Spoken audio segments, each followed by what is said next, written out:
Со асфалтирањето на крак од улиците Ѓорче Петров и Пиринска, општина Кочани го реализираше во целост проектот за асфалтирање на 10 улици со кредит од 1 милион евра, што општината го реализираше од Светска банка.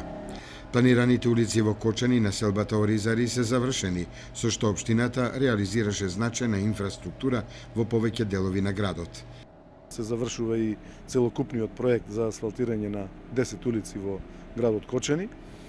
Остануваат завршните работи, значи за недела дена, најповеќе 2 недели, да се комплетираат деловите околу приводите, околу контролите, проверките и така натаму, така да овој проект очекуваме да го прогласиме за завршен. Со средствата кои остануваат од асфалтирањето на овие 10 улици, општината најавува асфалтирање на уште 2, и тоа на улиците Асном во населбата Оризари и Карпошово во Стание во Кочани.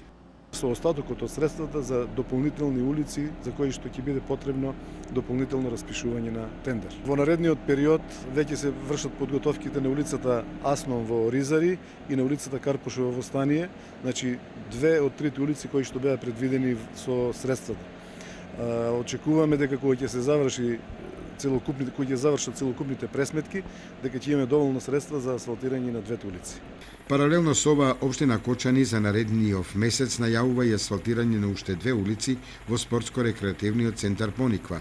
Едната улица е лоцирана од аеродромот до одморалиштето со широчина од 4 метри, должина 1100 метри, а вредноста на инвестицијата е 8 милиони денари. Втората улица, што ќе биде асфалтирана, се протега од аеродромот кон преслапот со широчина од 4,5 метри, должина 1100 метри, а планираните средства за оваа намена изнесуваат 10 милиони денари.